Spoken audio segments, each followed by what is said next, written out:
The days after Vanessa's conviction should have been a relief. The news showed her face every night. Heiress of deception. Vanessa King guilty of murder and conspiracy. The world celebrated justice.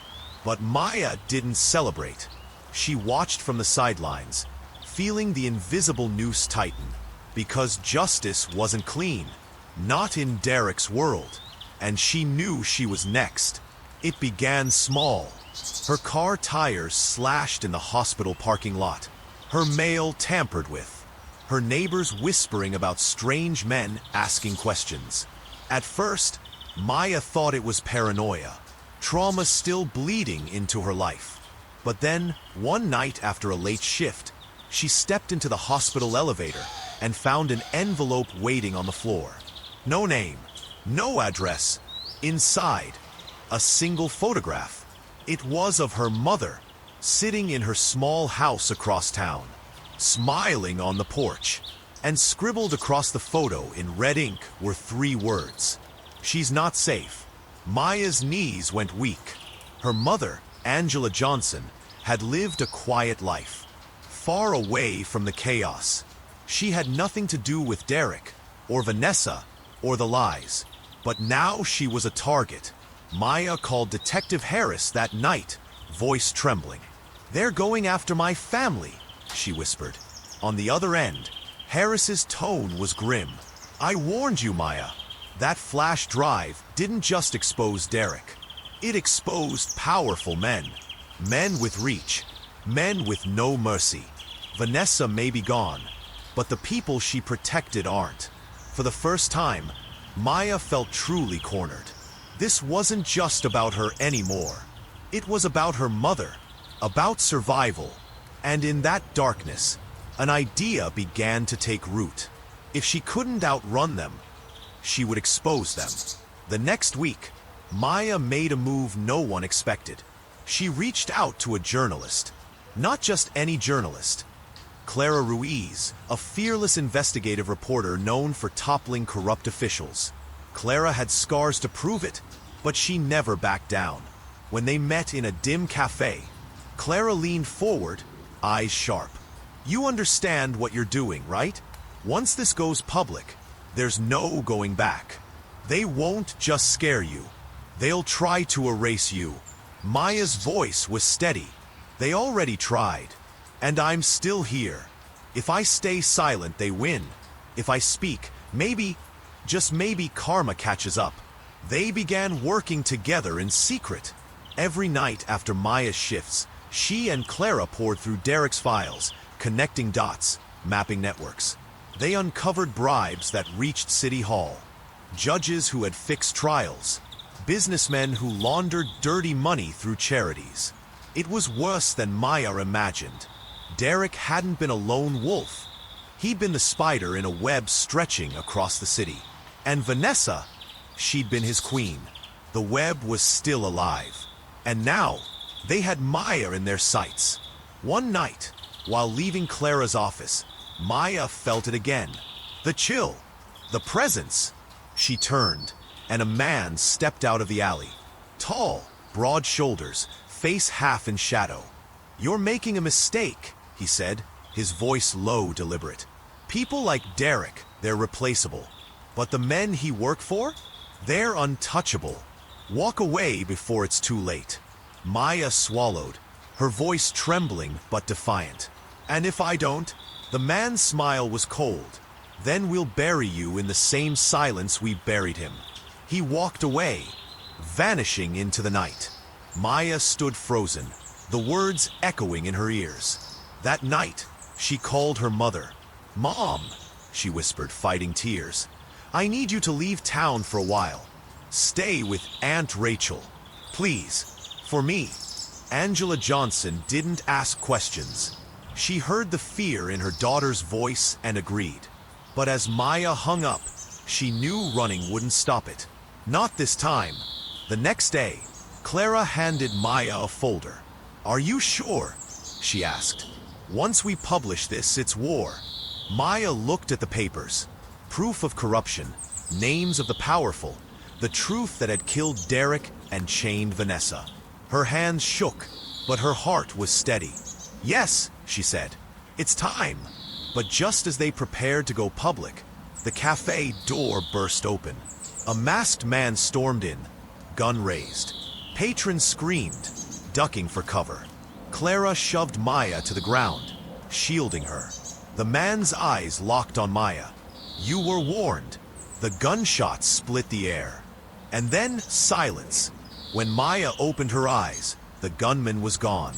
Clara was bleeding on the floor, clutching her side. Maya screamed for help, her hands covered in her friend's blood. As the sirens wailed in the distance, Clara's grip tightened on Maya's wrist. Her voice was weak but fierce. "Don't stop. Tell the world. Don't let them win." And with that, she passed out. Maya's world tilted.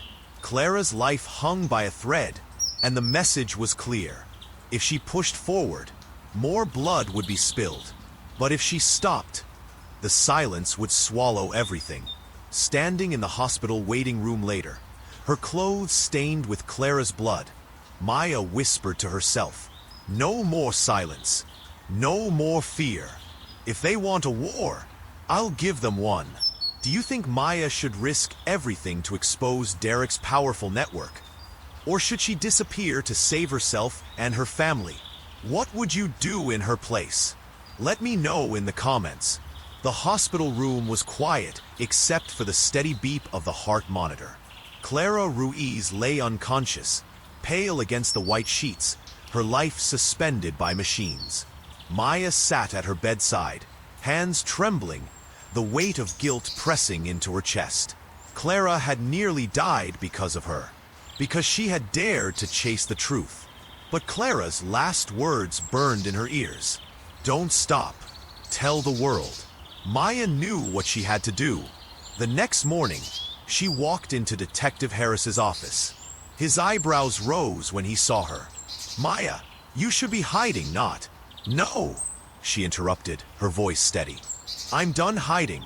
You said Derrick's network had power, but what they fear most isn't a bullet, it's exposure. Help me, protect me, and I'll give you everything you need to take them down."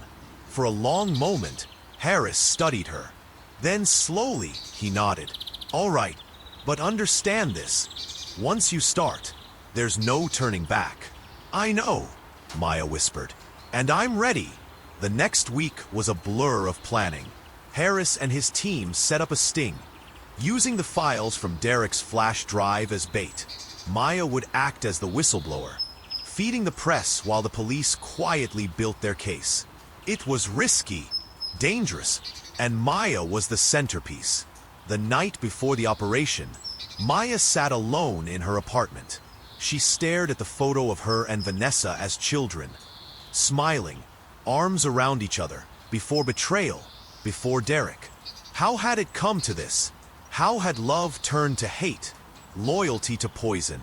She whispered to the photo, as if Vanessa could hear her through the prison walls. "You wanted me silent, but silence ends tonight." The sting unfolded in a downtown hotel ballroom. Ironically, the same one where Derrick had died. Powerful men and women gathered for a charity gala. They didn't know the guest list included undercover agents, hidden cameras, and one woman determined to end their empire. Maya stepped onto the stage, microphone in hand. Her heart pounded, but her voice was clear. "My name is Maya Johnson. You don't know me, but you knew Derrick Wallace. Some of you worked with him. Some of you paid him. Some of you feared him. But tonight, the truth comes out." Gasps rippled through the room. Faces paled. Maya held up a folder. Every crime, every payoff, every betrayal, it's all here. And before the night is over, the world will know it. Panic erupted. Some tried to leave, only to be stopped by officers at the doors. Others shouted, denying, threatening. And then, chaos. A man in the back pulled a gun, aiming straight at Maya. Time slowed. The crowd screamed. Harris lunged forward. A shot rang out, but not from his gun. The man dropped, tackled by another officer.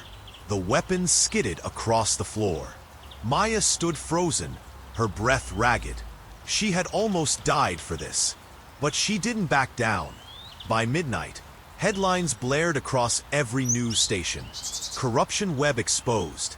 Dozens arrested in city-wide sting. The empire Derrick built was crumbling. Vanessa's screams from her cell went unheard.